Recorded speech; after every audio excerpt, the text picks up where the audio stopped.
Bunga, ladies and gentlemen, welcome back to BAV. This is Bunge Audiovisual. Yeah, you all know that this is the place we get to break down the most pressing societal issues with clarity and unfiltered truth. So, you've seen the video, and today's episode is one that sparks outrage, conversation, and important questions about respect, race, and justice. Because tumekuwa tumeona stories mob sana the way people of different races treat each other. Tumekuwa tunaona vile some people wamekuwa victims racial discrimination. Talk of the what's the name of this guy, Floyd, George Floyd, ya huko US, mwenye aliwawa with the police officers just because he was pulled over na alikuwa maybe anataka jaribu kujiexpress, but unfortunately he lost his life because he was a black person in a white dominated society. So, and I think pia in Kenya mwona hiyo CCTV footage, kumekuwa na huyo mzungu amekuwa na fight hiyo dem hapo. The reason hatujibu, but let me just give you a breakdown of whatever happened. So at first you was able to see that it was a CCTV footage from a chicken in branch in Kilimani that surfaced, showing a white man, that is a Mzungu, getting physical with a female staff member. Then, apparently the cause of the disagreement still remains unclear, but what is clear is that such behavior is completely unacceptable. The way the man was handling the woman and the way the woman was also trying to fight the man is something that is unacceptable as per the society standards. And the question is, how would this situation play out if the roles were reversed? If a Kenyan woman did this to a fast food worker in his country, especially a white man or rather a white woman, will she be handled the same way that Mzungu man was handled? Because kuna watchman alikuja could try and intercede in the most polite way possible. And I think for me, that is how true strength is actually exuded. Instead of using brute force, you just understand that your work is to maintain law and order in this particular premises. And I think the watchman, or rather the soldier, or rather the guard, did a very approach the matter in a very decent way.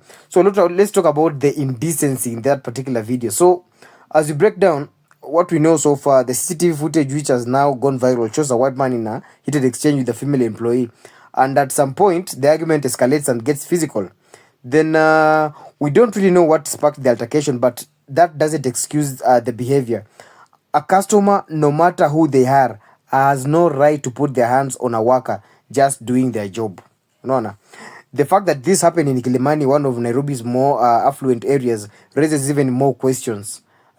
Is there a pattern of entitlement at play, or will he have dared to do this in a different setting? So let's also talk about the double standards question in this particular context, because let's flip the script for a second. And just imagine a Kenyan woman in a European American city walking into a fast food restaurant and getting aggressive with the staff member. Imagine if she got physical.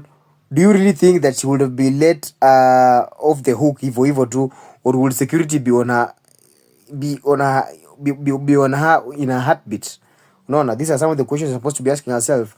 Will she face immediate legal action? Those are some of the questions you need to be asking yourself.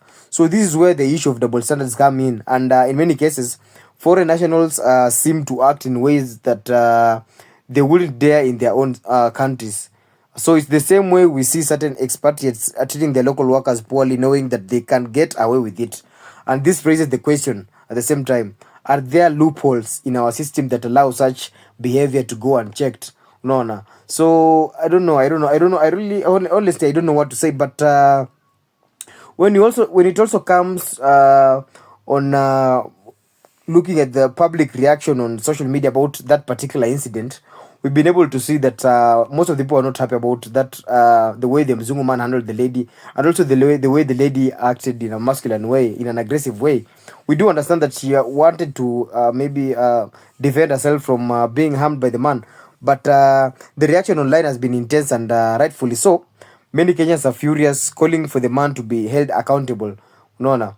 Because others are pointing out the recurring trend of privileged foreigners treating locals with some sort of disrespect, which has left many Kenyans, what do I say, has left many Kenyans dissatisfied with the way most of the people's with the way the authorities treat them, and the way the authorities treat the expatriates in this particular country.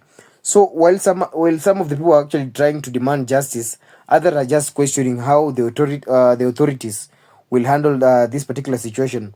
Will there be legal consequences, or will this just be another incident that fades away with time? Because in Kenya tumezoanga mzungu akikam anafanya kitu, then most of the time the cops, or rather the guys in authority, whoever it is mwenye anafaa kuwa kuensure that there is order in a certain place at a certain moment, huwa analenga wazungu. Wanaonanga wazungu wanakuanga na that kind of inferiority instinct. They feel that this white guy is a bit superior than me, so if at all I try and correct him for doing something wrong, he might be able to create some sort of drama. And since most of the Africans are intolerant to such kind of drama, or rather have got some inferiority instincts, they just feel that this matter can escalate, and since they have no money or that can be able to help them, they decide to just throw it out the window.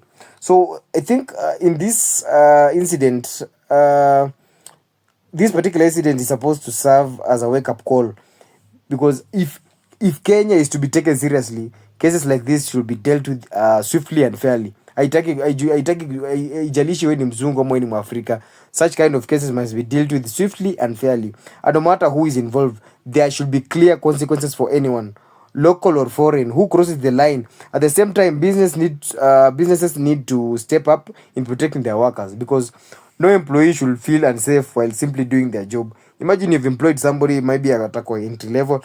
He has done a certain course. He just graduated the other day. He's trying to make both ends meet in life, or rather to get something, to bring some food on the table for his family, or somebody who has for people who actually looking up to him in life. Then it reaches a point and anakuja anapata, instead of the employer trying to help him out in case he faces any sort of setback, or rather any sort of challenge, for example, experiencing facing low self-esteem customers, or rather temperamental customers. It takes more than resilience to handle such kind of a situation, because most of the youth out there are so poor at managing stress, not because that they are ignorant or because they are immature. It's because that they haven't got that much experience of working in a tough environment. Now they end up getting discouraged. So unapata msee ameingia kwa job anatitiwa vibaya, anasema acha mimi ni quit job, because mdosi wake hata haizi kumtetea. So it becomes so difficult for actually for the boy or the girl, or rather the man or the lady, to continue pursuing their career, if at all even they had some sort of interests, or rather strong passion for that particular path that they chose in their career. So I don't know what's your take, guys. Should this man face legal action, or do you think foreigners take advantage of certain privileges in Kenya? And most importantly, do we need stronger policies to prevent such incidents in the future? I don't know. So let's talk in the comment section. Hapo chini kwa comment section. Let me get to hear your point. Let me get to see your views. Let me get to see your opinion. If at all you've got something else you'd like to share apart from whatever I've just talked about, comment section iko hapo chini. And remember to stay tuned for more updates. Like, subscribe, and hit the notification bell. It's your boy Buffy Bunge Podcast.